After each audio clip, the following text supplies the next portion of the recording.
Russell Westbrook, man, so many storylines. It's a blessing and a curse playing with LeBron James.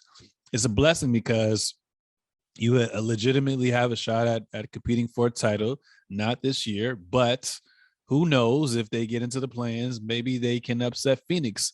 I'll probably bet my entire savings that they're not going to beat Phoenix. So this might age well, this might not age well. We'll see. So that's the pro. The con is LeBron is so powerful. When you play with LeBron and you're another star that's playing alongside LeBron, if you win, it's praise for LeBron. If you lose, everybody's shitting on you. Kevin Love, Kyrie, AD, D Wade, Chris Bosh. Like the list went on and on and on. And you really just have to take that L. And also, there's a certain level of expectations when you're playing in that purple and gold. You know what I'm saying? So we expect you guys to compete for a championship every single year, to compete every single night, put your blood, sweat, and tears out there as well, too. And for the regular season, I mean, Russ has been getting a lot of slander, calling him Westbrook, saying he's washed now. People saying a player like Reggie Jackson's better than him. Like, he's not a great fit. He can't shoot anymore. His IQ's not there. There's just so many bashings of him. And it kind of just got OD. I mean, we kind of talked about as well too. We're honestly just disappointed because we know what he can do, but the fact that he didn't necessarily make those adjustments just kind of hurt as well too. So for the regular season, he's averaging 18 points per game, 8 rebounds, 7 assists, shot 44% from the field and 30% from the field. Obviously, his points per game took a dip. These past couple of years, been averaging triple-double, but what's been kind of constant throughout his career is that 44% from the field range.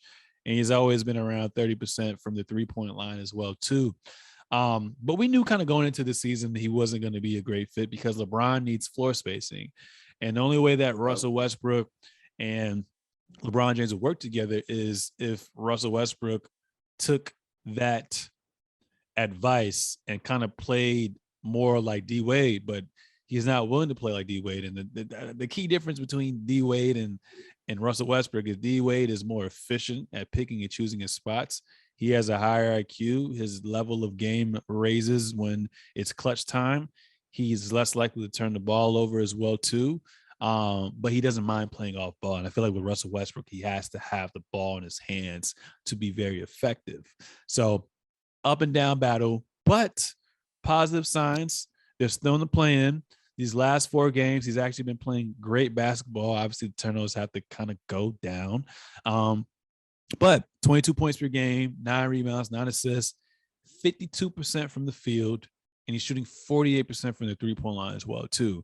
So my question for you is, there's been ramblings that AD is hoping to come back by the first week of April, so that'll give him a couple of games before the plans. I believe 4 to 5 games before the plans start. One, what does this mean for Russell Westbrook moving forward? And 2, do you think Russell Westbrook can continue this level of play? And do you think he kind of figured it out right now on what he needs to do, what's expected from his teammates moving forward if he's going to remain in the Laker uniform?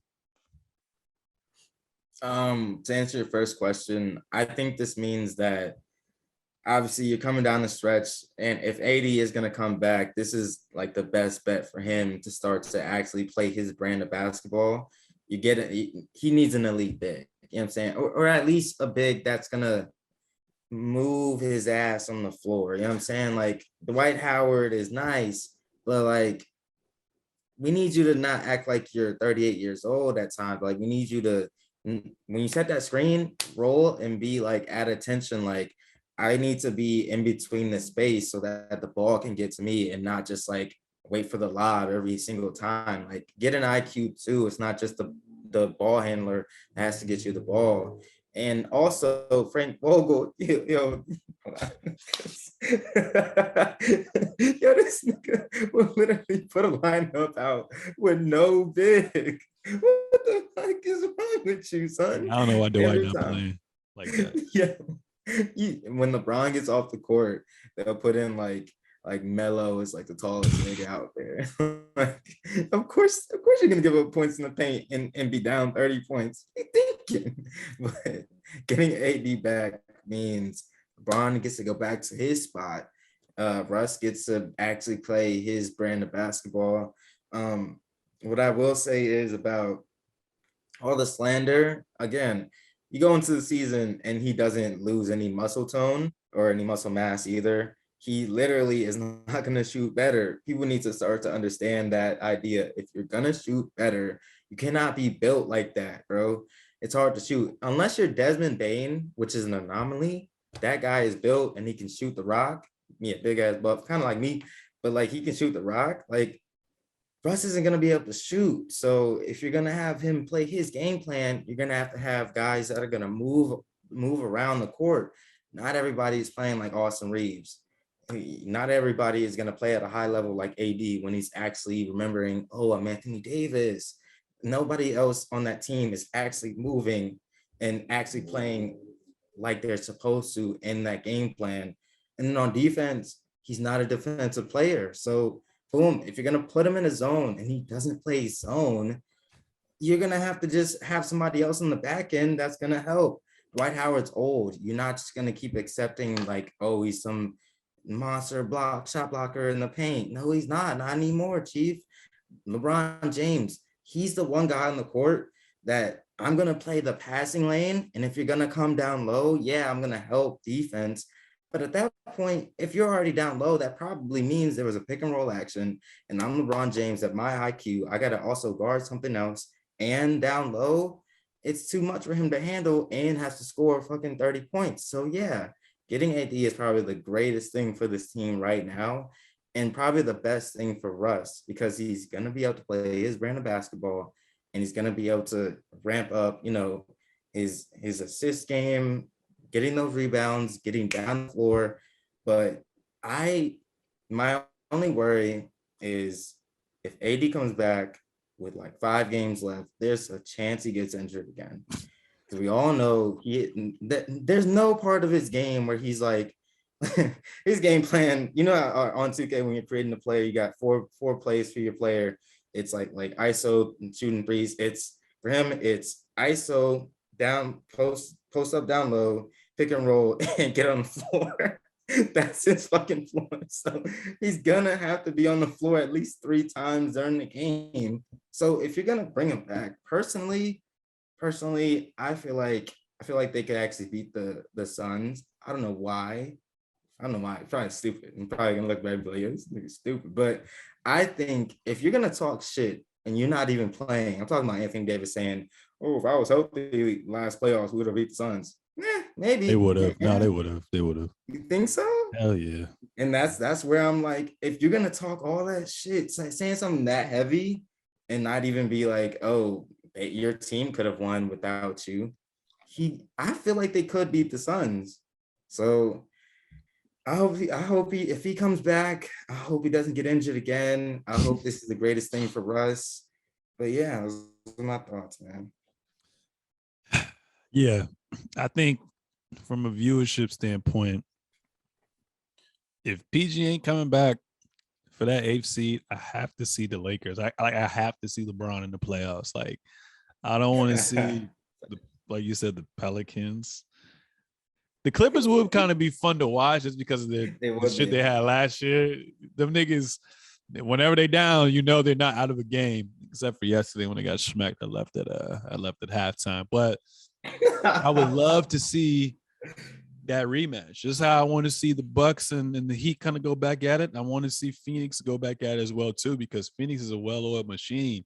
They're better than they were last year, and where they lacked that was size. They went ahead and got JaVale McGee, and Ayton's upped his game to another level. So I would love to see that matchup for sure. I would love to see CP3 versus Russ. So hope we can see it. Like you said too, like there's a huge chance that AD can't even play 4 or 5 games in April. Like, and it's funny, but we're so serious. Like, I can't recall a game that I've watched, even if it wasn't a serious injury, knock on wood, that, like you said, play option number 4, playing the play vision shit, where he's not on the ground holding something, wins against something. So I hope that he can play, because he's literally supposed to be, LeBron shouldn't be averaging 30 at this age, bro. Yes. He should be playing 37 minutes tonight. AD should be that guy that's taking on that ownership, and LeBron should be the second, third option at this time, bro. So if AD can play, they are automatically way better defensively. And obviously that's going to take a lot of pressure off of all the other players. He commands a double team. So hopefully they can knock down those shots as well, too. So I think if AD plays, I know the Lakers haven't given us any form of a parameter in which in a few game stretches they've won consistently, but I think they can beat the Pelicans. And if PG ain't back, if AD's back, I think they can sneak and beat the Clippers. But then again, the Clippers been dogging these motherfuckers all season long. So definitely get your popcorn ready. But yeah, if Russ can continue this level of play, we already know we're going to get out of LeBron James. I think Reeves, Melo, Dwight, whenever he happens to play, Malik Monk are kind of consistent in their role. I think they'll be fine as well too, because most games that the Lakers play, they're kind of in the game as well too. And kind of like how we said earlier with Ben Simmons, I think that's that kind of energy that we need from AD. Obviously, we know he's going to give you 22 plus a night, but defensively, getting those blocks, altering shots, being that anchor, I think that's going to serve them well for sure as well.